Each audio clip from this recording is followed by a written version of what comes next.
azan. Allahu Akbar, Allahu Akbar,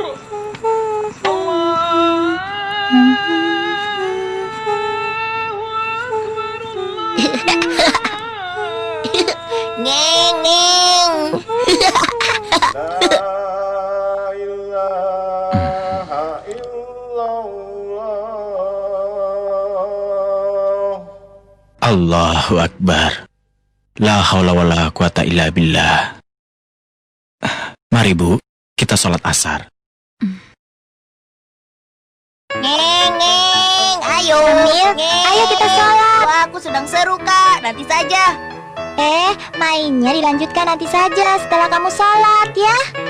Baiklah, kakakku yang baik. Tenang saja. Allahu Akbar. Allahu Akbar. Samiallahu liman hamidah. Allahu Akbar. Akbar. Assalamualaikum warahmatullah. Assalamualaikum. Assalamualaikum warahmatullah. Ayah, aku ingin tanya, kenapa waktu sholat ditandai dengan azan? Wah, kau masih kecil sudah berpikir seperti itu. Pertanyaanmu bagus sekali, Nak. Karena saat azan, Syamil selalu mengeluh sedang tangguh bermain, kan? Kakak tidak bisa memberikan pertanyaan bagus, kan? Sudah, jangan bertengkar. Kalian mau dengar tidak penjelasan dari ayah tentang azan? Ya, ya, mau. Pertanyaanku bagus, kan? Dengarkan baik-baik ya. Begini sejarahnya anak-anakku. Setelah kaum muslimin hijrah dari Mekah ke Madinah dan belum lama tinggal di sana,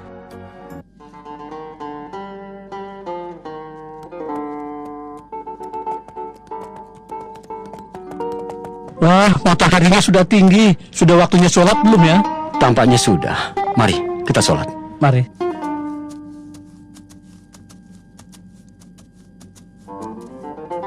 hei kawan, sudah waktunya sholat. Sebentar lagi, lihat mataharinya belum tergelincir. Sementara itu, pada waktu dan tempat yang berbeda. Sudah masuk subuh belum ya? Kelihatannya sudah. Ayo kita sholat. Pada waktu itu, yang mereka tahu hanya berdasarkan kira-kira saja kapan waktu sholat tiba. Karena belum ada cara yang tepat untuk memanggil orang-orang agar berkumpul di tempat sholat. Kemudian mereka bermusyawarah untuk membicarakan hal ini.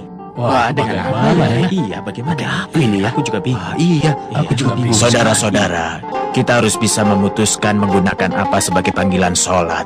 Teman-teman sekalian, bagaimana kalau kita gunakan lonceng sebagai tanda waktu sholat? Atau kita bisa gunakan cara lain, yaitu meniup trompet. Tetapi lonceng adalah cara yang digunakan oleh orang Nasrani, sedangkan trompet tanduk digunakan oleh orang Yahudi. Agar tidak sama dengan umat Nasrani dan Yahudi, bagaimana kalau kita menggunakan api besar? Wah, itu sih merepotkan. Begitulah anak-anak, belum ada satu cara pun yang disepakati sampai saat itu. Lalu, bagaimana azan bisa disepakati dengan cara yang pas, Ayah? Begini, ada seorang sahabat bernama Abdullah bin Said bermimpi.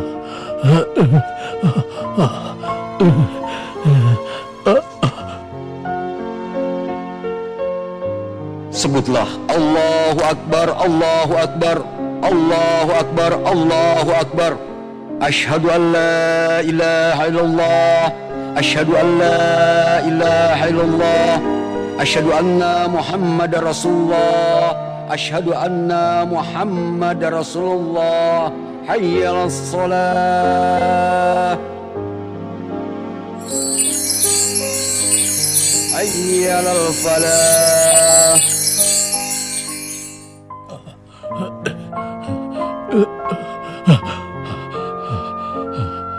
Maka Abdullah bin Zaid menceritakan mimpinya kepada Nabi Muhammad. Demikianlah mimpiku ya Rasulullah. Maka Rasulullah berkata, sesungguhnya itu mimpi yang benar. Nah, demikianlah asalnya. Sejak saat itu azan dikumandangkan oleh umat Islam sebagai waktu sholat. Lalu, azan itu artinya apa, Ayah? Gantian ya, Kak. Aku kan juga ingin bertanya. Iya, kamu mau tanya apa? Ayah, azan itu artinya apa? Adzan artinya panggilan untuk melakukan sholat. Nah, Ayah rasa sudah cukup penjelasan ayah. Sekarang lanjutkan kegiatan kalian, ya?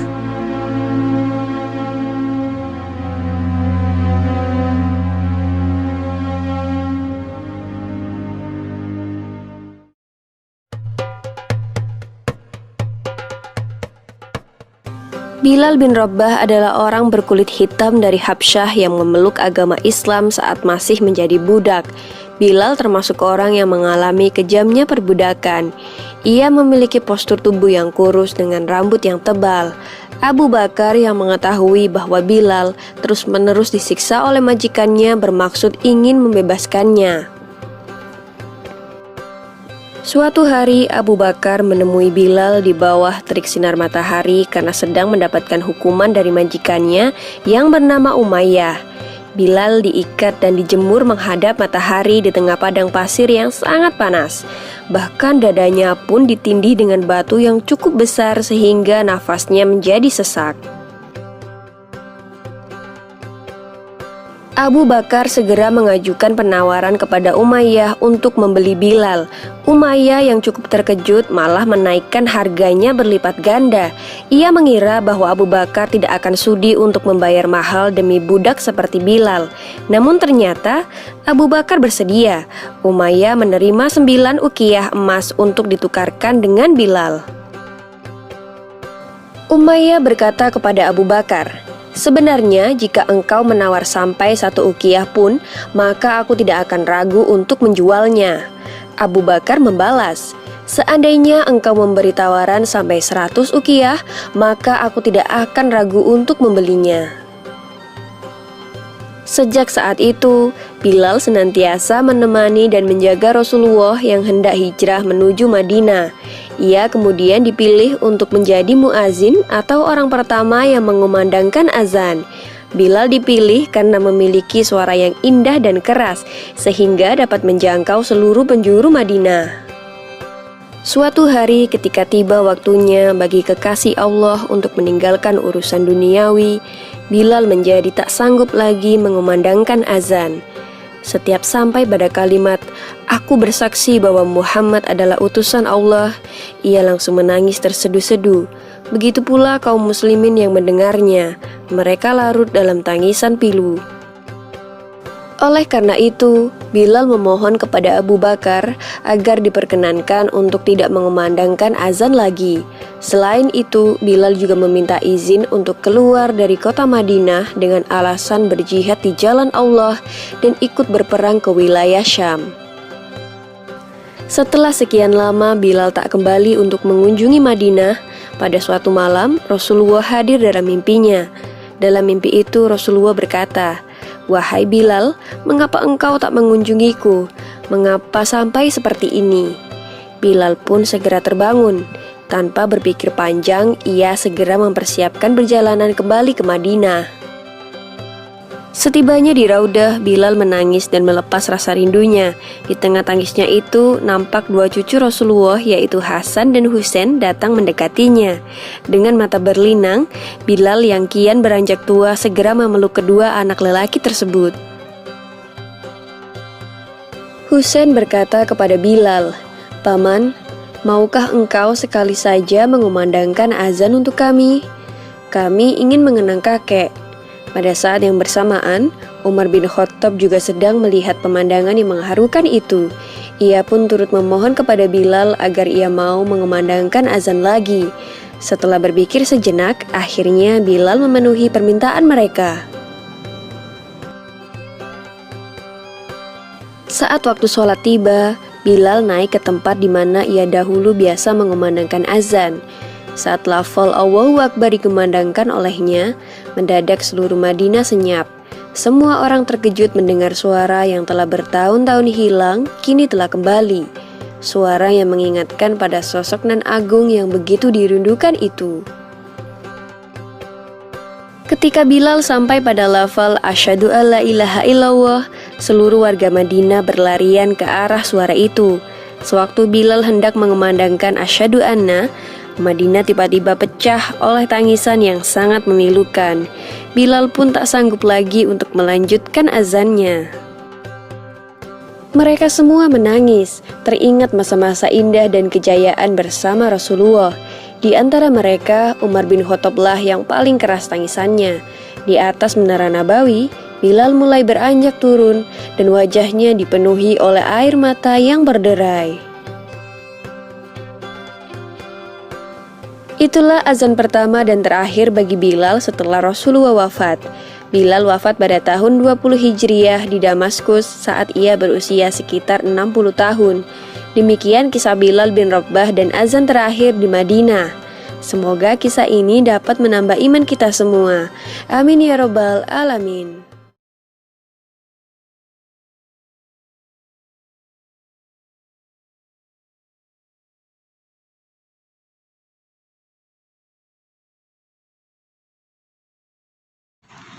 Doa sesudah azan. Bismillahirrahmanirrahim.